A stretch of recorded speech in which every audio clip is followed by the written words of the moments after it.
Welcome to the Sandwich Generation Survival Guide with your host, Candace Dellacona. I am flying solo once again this week, but I am happy to report that we have an excellent guest, Christine Davis from Care Collective, and Christine is a geriatric care manager. Welcome, Christine. Good morning. Thank you. I'm so happy to have you. I'm thrilled to be speaking with you about this. It's amazing work that we're doing, and it's good for people to know that there are geriatric care managers around. Absolutely. Let's get into what a geriatric care manager is. So just for our listeners, I wanted to give a little bit of background in terms of why I would know who and what a geriatric care manager is and how I came to be acquainted to you, Christine. In my role as an estate planning and elder care attorney, years ago, I recognized how incredibly resourceful and helpful care managers are. And you and I were introduced because I actually said, I don't know if you know this story, Christine, I actually asked a home care agency here in New York who the best care manager was. And your name came up. And I said, I need an introduction because I realized how helpful geriatric care managers are to my clients. So let's talk about what is a care manager? Thank you. Yes. What is a care manager? We are professionals in our fields. We're nurses, social workers, counselors, people with specialties or some sort of higher education in gerontology. So we're professionals and we have experience and education in working in the healthcare system in a variety of ways. And tending towards people who are older. Care management does impact or can be useful for people who are younger, who are going through health challenges or need to work within the healthcare system. But a geriatric care manager, by definition, is working with people who are getting older and trying to manage the healthcare concerns that they now have and the system that they find themselves in now, which is not easy to be in. Right. And so your role in particular as a care manager, a geriatric care manager, as you said, care managers can have a variety of backgrounds. Can you tell me a little bit about what brought you to the role of a care manager and what your background is so our listeners can understand a little bit more about that in real terms? Absolutely. I would love to. So I'm a licensed master social worker. And I started as a social worker almost 25 years ago, and it was in a skilled nursing facility. I worked as a discharge planner on a subacute rehab unit, and that's how I got my start. So into the medical world, but working with people who had to get through the system. So that's how I started. I worked for many years in skilled nursing facilities, and I have my master's in social work, and I have a specialty in adulthood and aging. I'm proud to be a Hunter College alumni. So, through the course of my career, I've been exposed to so many other professionals working in adjacent industries or adjacent specialties that I am. And we get to really understand how healthcare in New York City works, healthcare in other areas work, and how to connect different players. But that's my background as a social worker. Terrific. And so I think one of the analogies that we kind of discussed was the fact that care managers can help sort of be the glue or the quarterback when connecting all of those different professionals and all of those different levels of care together. So let's talk about the role of a geriatric care manager for a client or a patient, maybe as you'd say. Yeah, we like client. Okay. But we'll call you whatever you want to be called. Yeah, client is good. Let's go with client. Client is good. So at a certain point in somebody's journey through life, you do collect quite a few other team members. Sure. You've got doctors for different things. You go to different facilities, different hospitals, different clinics for different things. When, we find that we're working with clients, individuals, families who can't keep track of this anymore. So that's what we do. We understand who's on your team.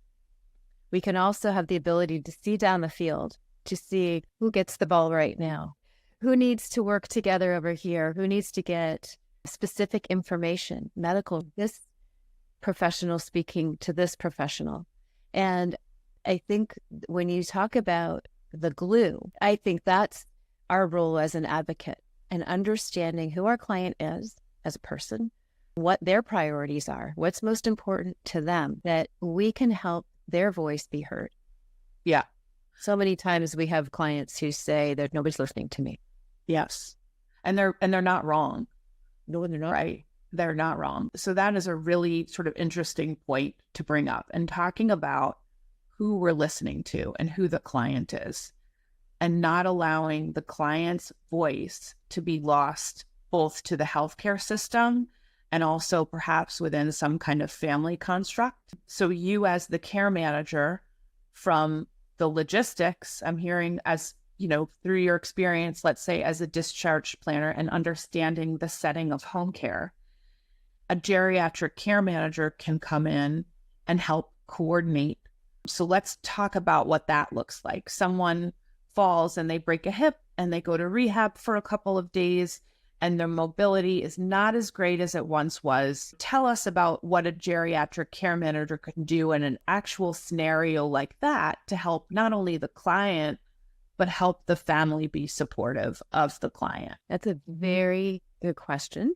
And it's not an uncommon scenario. So I'm glad that you used that example. In a situation like that, you've got a lot of competing priorities. You've got primarily the needs and the wishes of our client who's in the skilled nursing facility, can't stand to be there one more day, needs to get home, but is going to have some very real challenges when they get there. And they're going to get there probably before they're ready physically. They're in not the same condition that they left. And so there's going to be new things and new support needed. Then you've got family members. Chances are everybody has an idea of how this should go. The options are whether they should even be doing this in the first place. Right. And they might have different ideas, right, about how it should go. Yeah. There is no normal family, actually. Right. You know, so there's that piece of it. And then you've got the medical professionals at the facility who have all of their guidelines and steps and rules and protocols, and they're not always very flexible or let on that they could be a little flexible. And so the care manager in this case comes in and starts to direct traffic. You do this. Here's what we can do here. And here's what I know we can do here. So if you want to do it, we can do it. And here's the pro to that. And here's the con to that. And maybe asking the client and their family, how much risk can you tolerate? Right. You mean before discharge? So we understand, or, well, actually, you should be talking about that at any point. But, you know, going home, if you don't want to have somebody with you around the clock, you're in a riskier situation. How much can you tolerate? Yeah. We want you to be autonomous. Probably we've assessed that this person is able to make most of their decisions. When somebody is in a situation where cognitively that's not the case, steers it in a different direction. While you're putting pieces together at home, right, so they might have the support that they need there now to avoid another go around through the hospital system. So that's really interesting, Christine, but let's take a pause on that, because I think a lot of our listeners, right, we're sandwich generation listeners, and we're trying to, in many cases, step in and advocate, let's say, for our parents. We, as lay people, maybe non-medical people, are assuming that the doctors and the discharge coordinators and the social workers employed by the hospitals or the short-term rehabs are thinking all these things. And I think your point is really well taken, where there really is not a lot of pause for anyone really independently to say to the patient / your client, how much risk can you tolerate and what is this going to look like at home? Because their job is to get the patient through and out. And the patient, him or herself, is thrilled because they want to go home. But you're the person saying, oh, hold on. Let's make sure that you've gotten all the care that you need.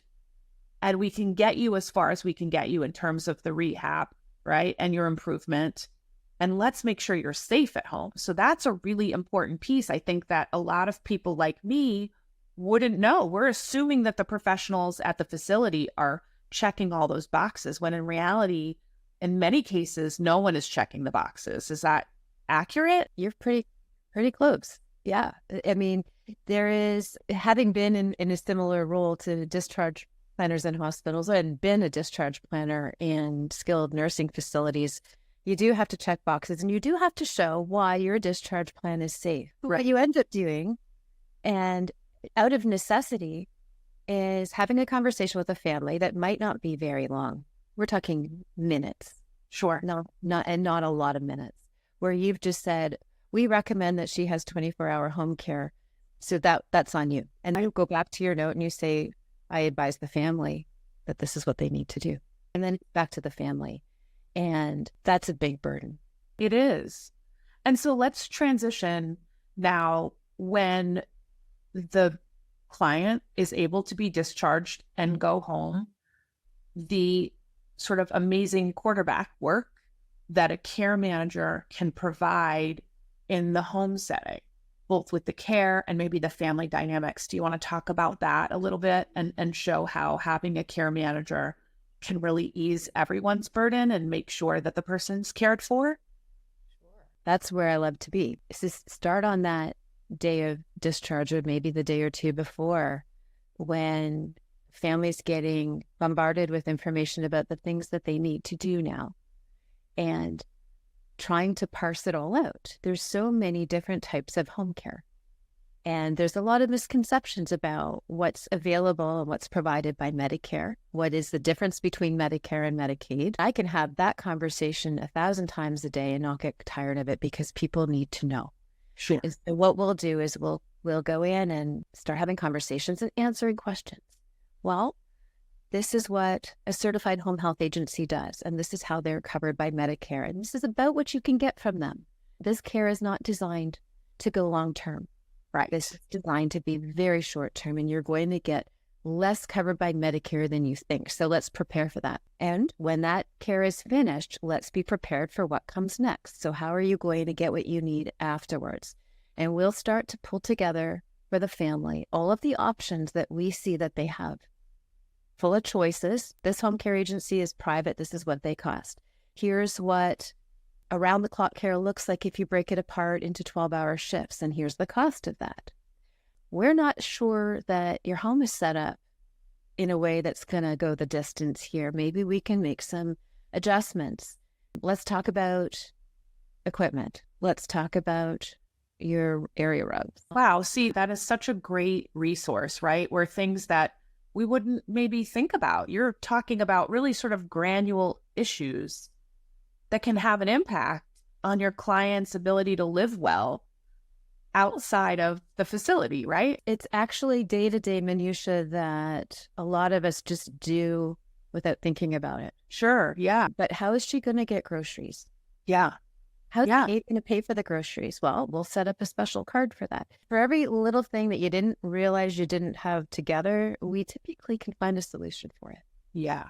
Which otherwise it's falling on the loved ones, the advocates, the members of the sandwich generation. But, you know, even when you touch on issues like, what does Medicare pay for?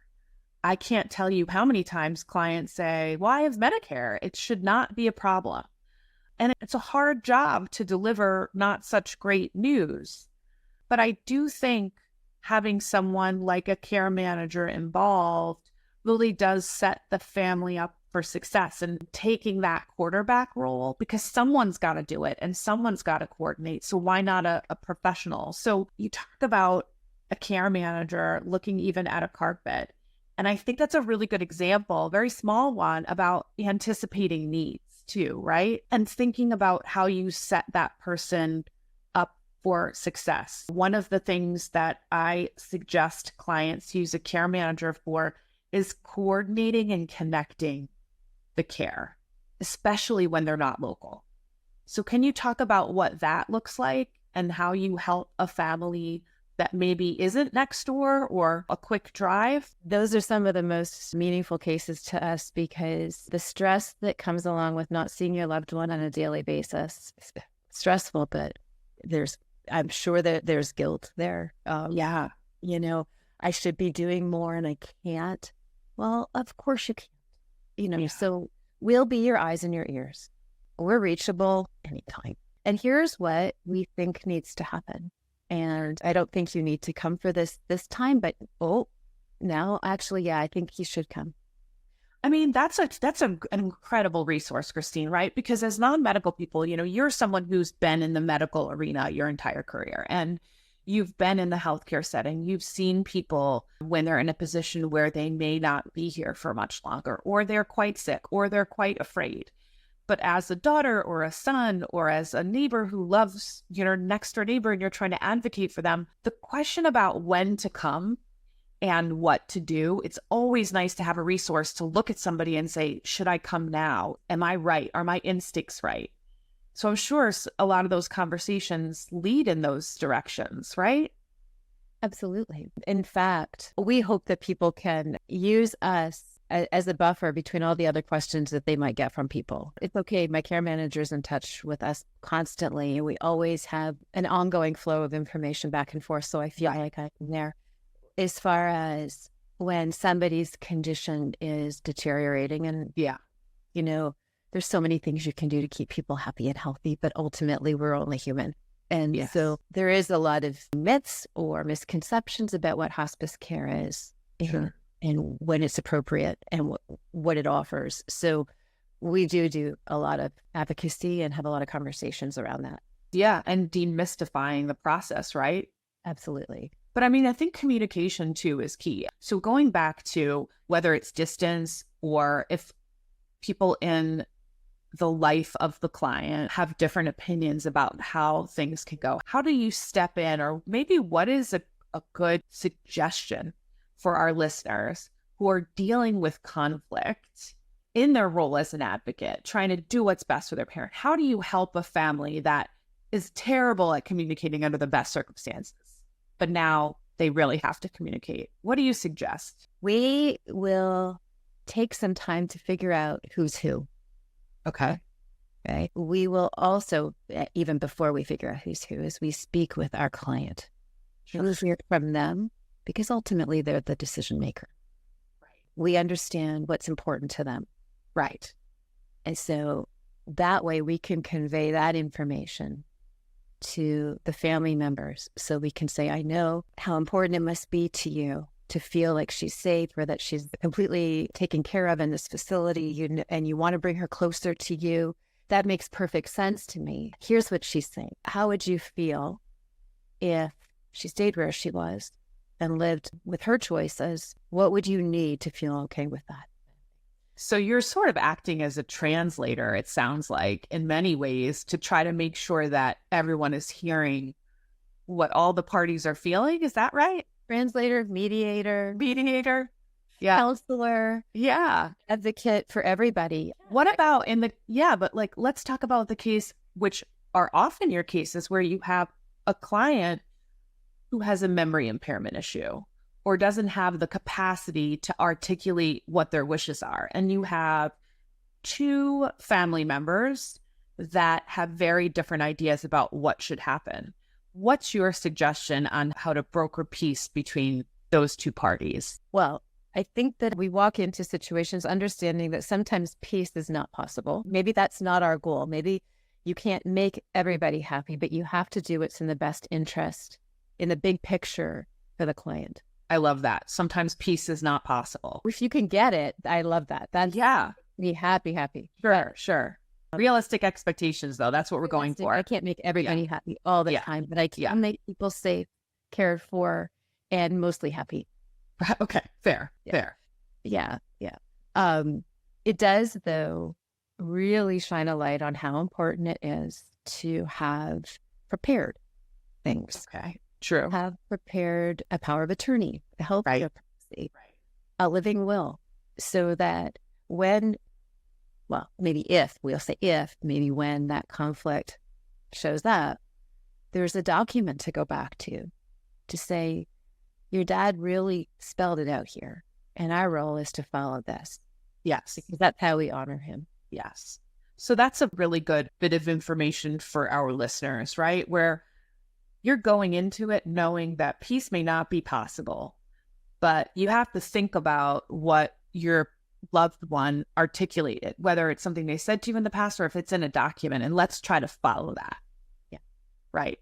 And so when dealing with difficult family members, whether it's the client himself or herself who's always been difficult and continues to be, or certain family members that are perhaps not keeping the client top of mind and what they want, and sort of allowing their own maybe opinions about what things should be, try to control. What do you do when there is a family member who is causing that level of conflict? How do you try to bridge the gap with that person? It's funny. I just came across, I don't know if this book even exists anymore, but I just heard about it. It's called How to Hug a Porcupine. Oh, I know it. And I read it. Yeah, I haven't read it yet, but I've ordered it. And I'm understanding the concept that people can be prickly for all kinds of reasons. True. Right? True. So understanding that prickly person, understanding why they might be acting the way they're acting. They do understand that typically people aren't trying to be horrible. People aren't trying to be difficult. So if I can understand that family member's struggle, then I can go to the heart of that and see where that takes us. I mean, that's good advice for anyone listening, right? Where instead of maybe reacting, particularly in such a high stress situation when you're dealing with a loved one who's not well, if your sister or brother or whomever is not reacting in the way that you anticipate, there's probably a reason for it, and maybe show a little grace if possible, A lot of grace. When you've got a situation like the ones that we work with, people aren't okay. Yeah. Client's not okay. Family's not okay. This is a family unit that's in some sort of a crisis. Yes. So when you're in a crisis, you're not at your best. People aren't. We can live with that. Right. We can work with that. And it's one of the best parts of our work, when you can take that crisis and steer out of it so that people are okay in the end. Yeah. Why don't you give us your best example of people that came to you in crisis? And, we're going to segue into talking about how to avoid a crisis and maybe setting the framework for a proper care. But what is your sort of biggest achievement? And maybe it'll make people feel better to know that even in a crisis, you were able to effectuate X, Y, or Z. So for those of you who haven't done the plan, you can call someone like Christine and she's a problem solver. I mean, I can think of one knowing that you worked on for one of my beloved clients. But do you have an example of, sort of where your team came in and was really able to sort of straighten things out, gave us a happy ending? Well, we have them. We certainly do. We came in when somebody was stuck in a facility, nursing home in Manhattan, but all of her relatives are in Pennsylvania, and she couldn't stay where she was. She needed to be closer to them. We helped her, believe it or not, navigate her way out of New York City. And it included selling her apartment and working with her financial advisors and getting her settled into a facility in Pennsylvania. We still work with her. She just wasn't happy with that facility, but she wasn't okay with the place that she chose. Right. So she's in another one. So we're following her along and we're making sure that what she tells us when she's unhappy, we help her fix it. Christine, you're being modest, right? Because let's talk about what that means and what you probably had to do to get her out of that facility, because you're really going over the details that were probably pretty significant efforts. You had a woman who's in a facility alone, in a city alone, owning an apartment, wondering, how can I get out of this facility, get myself to Pennsylvania, get my apartment sold to have the money to pay for that care in Pennsylvania. So you're saying that a care manager came in, assessed her, right? Talked to her about what she wanted, helped her sell her apartment, connected with the financial advisor to make sure that there was enough money there, helped her find an appropriate place in a state 2 states away. I mean, that's really remarkable. This is not her real name, Mary. And this is what Mary cannot tolerate. This is what you need to do to help her. This is what she needs in her life. And it's just anytime she's encountering a new situation. We've worked with her for a little over a year. But that's a huge win. You, as a care manager, were able to make sure that this person was cared for, closer to their family, neatened up their assets. Well, in fact, saved her money because the cost of everything in Good New York point. City was probably more than double what in Pennsylvania. Right. So we've actually ended up saving her substantial amount of money every month. That is an amazing, amazing success story. So even in a time of crisis when no planning was sort of done ahead of time to think about where you're going to end up, a care manager can still help usher you through a really stressful situation and get you where you need to be. I think that's a great way to end this segment on geriatric care managing. And I'm really looking forward to our next episode where we're going to talk about how to lay the plan and set the stage to live and age well, and how to do things in advance as opposed to in a crisis. So thank you so much, Christine, for joining us. And I'm really looking forward to part 2. Thank you.